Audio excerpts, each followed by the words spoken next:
नमस्कार, राज की बात में आपका स्वागत है। दिल्ली के मुख्यमंत्री अरविंद केजरीवाल, जिसके शासनकाल में एक के बाद एक कई घोटाले सामने आए हैं। स्कूल घोटाला हो, पीडब्ल्यूडी में घोटाला हो, वाटर टैंक घोटाला हो या फिर शराब घोटाला हो, इसके अलावा भी कई छोटे मोटे बड़े घोटाले होते रहे हैं, चाहे ट्रांसपोर्ट डिपार्टमेंट में हो या फिर लाइसेंस लेने की प्रक्रिया में हो। लेकिन इसके बावजूद अरविंद केजरीवाल अपने आप को कट्टर ईमानदार मानता रहा है।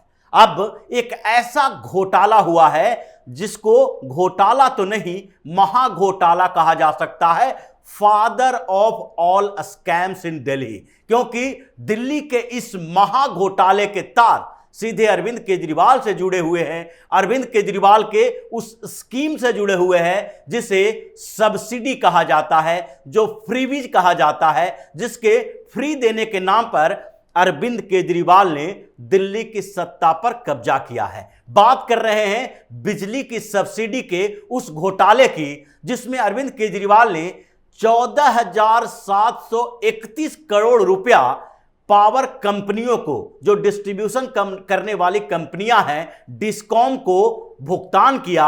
और उसमें से यह माना जा रहा है कि 5,000 करोड़ रुपया नाजायज तरीके से दिल्ली सरकार का नुकसान हुआ है। इसमें यह 5,000 करोड़ रुपए का जो कमीशन है, यह किन लोगों में बटी?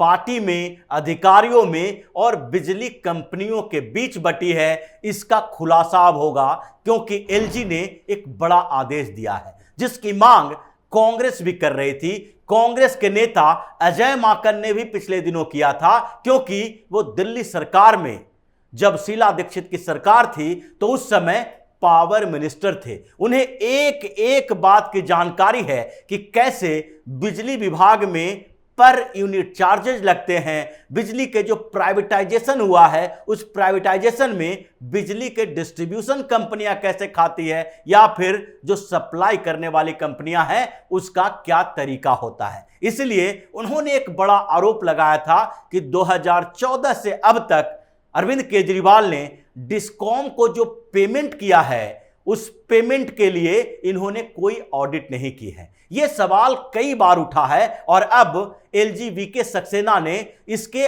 ऑडिट के आदेश दे दिए हैं। यह audit controller and auditor general के ऑफिस के माध्यम से होगा, यानी कि कैग में जो अकाउंटेंट्स हैं वही इसकी जांच करेंगे और इस जांच के बाद यह खुलासा होगा कि बिजली विभाग को जो पेमेंट किया गया, डिस्कॉम को जो 14,731 करोड़ रुपए के पेमेंट की गई, उसमें अरविंद केजरीवाल का अपनी हिस्सेदारी कितनी थी। लेकिन अभी तक यह अनुमान लगाया जा रहा है कि तकरीबन 5,000 करोड़ की हेराफेरी इस बिजली के भुगतान में हुई है, क्योंकि यह जो आरोप है उसके पीछे एक बड़ा लॉजिक है। उसमें मनीष सिसोदिया का वो बयान भी शामिल है जो उन्होंने विधानसभा के अंदर दिया था, और वो पावर मिनिस्टर भी थे और रेवेन्यू, फिनांस, पावर, शराब यानी एक्साइज, ये सारे के सारे मिनिस्ट्री जो अरविंद केजरीवाल ने दे रखे थे मनीष सिसोदिया के, इसके पीछे की एक बड़ी वजह यही थी, ये सारे के सारे जो डिपार्टमेंट हैं वो आम आदमी पार्टी और अरविंद केजरीवाल के पैसे कमाने का जरिया साबित हुआ है। और हर विभाग में एक के बाद एक घोटाला सामने आ रहा है। तो उन्होंने, सिसोदिया ने विधानसभा के अंदर कहा था कि दिल्ली में 90% कंज्यूमर जो हैं वो बिजली की सब्सिडी ले रहे हैं। लेकिन जब इन्होंने वॉलेंटियरी कंज्यूमर को बोला कि आप जो चाहता है कि बिजली की सब्सिडी ले वो रजिस्टर्ड करे, उस रजिस्ट्रेशन के प्रोसेस से पता चला कि पहली बार में तो 38 लाख लोगों ने ही बिजली सब्सिडी की मांग की थी। ये 60% के आसपास ही था। इसमें भी एक नया घोटाला सामने आया कि 90% कंज्यूमर का डिस्कॉम से क्या लेना देना है, क्योंकि सबसे पहले इस पर जो सवाल उठा था, इस बात के लिए उठा था कि अरविंद केजरीवाल जो सब्सिडी देते हैं वो कंज्यूमर के खाते में क्यों नहीं देते, डिस्कॉम को क्यों देते हैं।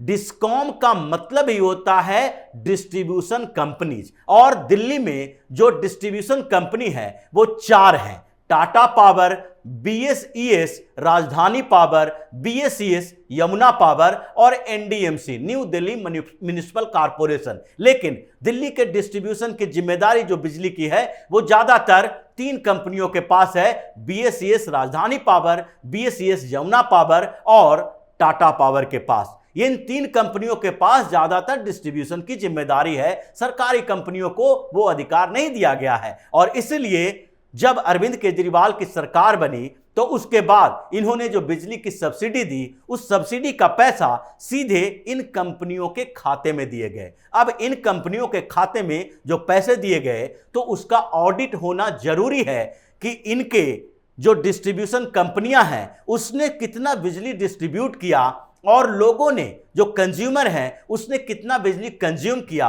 और इन डिस्ट्रीब्यूशन कंपनियों का जो लॉस है, यानी कि डिस्ट्रीब्यूशन में जो लॉस होता है बिजली की सप्लाई में, जो तारों में बिजली की खपत हो जाती है, खत्म हो जाता है, उस लॉस की भरपाई कौन करेगा। दूसरी बात है, जो अगर बिजली के डिस्ट्रीब्यूशन की जिम्मेदारी इन कंपनियों को दे दी गई है तो फिर बिजली की चोरी जो होती है उसका लॉस की जिम्मेदारी किसकी होगी।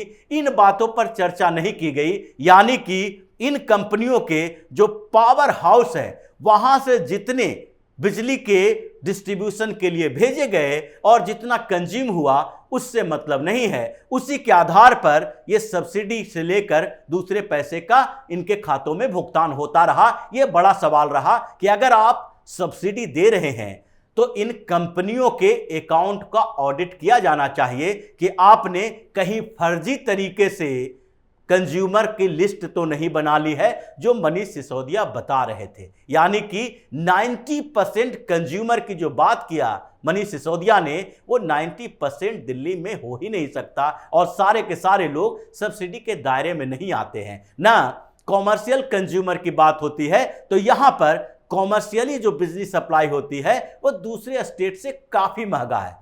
दूसरे स्टेट की बात करें तो 10 से 12-14 रुपए तक है, यहां पर 16 रुपए तक है। और ये भी सवाल उठता रहा कि सब्सिडी की रकम जो इन कंपनियों को दी जाती है उसमें कितना हेरा फेरी हो रही है। अब इसका एक कैलकुलेशन भी किया गया, इसलिए क्योंकि इसका ऑडिट ही नहीं किया गया है तो कैलकुलेशन किया जाना जरूरी है। अब जो कंज्यूमर को इन कंपनियों के माध्यम से बिजली की सप्लाई की जाती है उसमें जो चोरी से लेकर दूसरे जो डिस्ट्रीब्यूशन में लॉस होता है उसका लगभग माना जाता है 7 to 8%। और इन लॉस को अगर देखा जाए तो इससे प्रॉफिट कमाने के लिए इन बिजली के डिस्ट्रीब्यूशन कंपनियों ने जो तरीके अपनाए उससे हर साल 265 करोड़ रुपए का प्रॉफिट इन लोगों ने कमाया। यानी कि अगर 8 साल की बात करें तो लगभग 1800 करोड़ रुपया इसने एक्स्ट्रा दिल्ली सरकार से लिया, जो इनके लॉस में इंक्लूडेड होना चाहिए था। उसकी जिम्मेदारी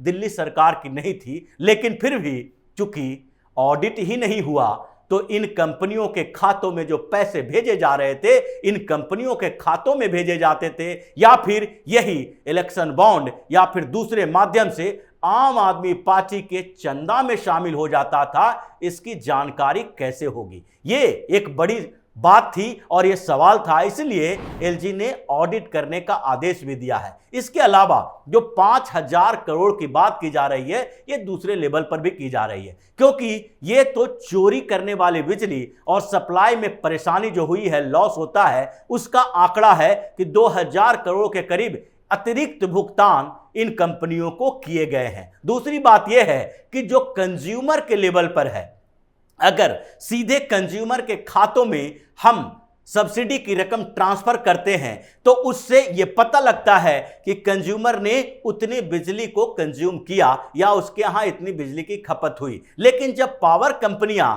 एक मुफ्त तरीके से देती है कि इतना 1000 किलोवाट या मेगावाट का कंजप्शन हुआ, तो यह कैसे तय किया जा सकता है कि यह सब्सिडी वाली है या फिर बिना सब्सिडी वाली है। यह मैक्सिमम लेवल पर सब्सिडी को घटाकर मैक्सिमम रेट तय करती है और दिल्ली सरकार को उसके अनुसार पेमेंट करना पड़ता है जो सब्सिडी से अलग होता है। और इसके कारण भी यह बड़ा घोटाला हुआ है जिसमें 5,000 करोड़ की जो बात की जा रही है वो 9 सालों के की जा रही है। उस भुगतान के साथ अतिरिक्त भुगतान जो किए गए उसमें अरविंद केजरीवाल सीधे तौर पर फंसा हुआ है। और यही जो एलजी के इस ऑडिट के आदेश से परेशानी आम आदमी पार्टी में बनी हुई है, क्योंकि एक और बड़ा सवाल लोगों ने किया और ऑडिट न किए जाने की एक बड़ी वजह यह भी है कि आम आदमी पार्टी का जो ट्रेजरर है, कोषाध्यक्ष है, जिसको अरविंद केजरीवाल ने राज्यसभा का सांसद भी बनाया है,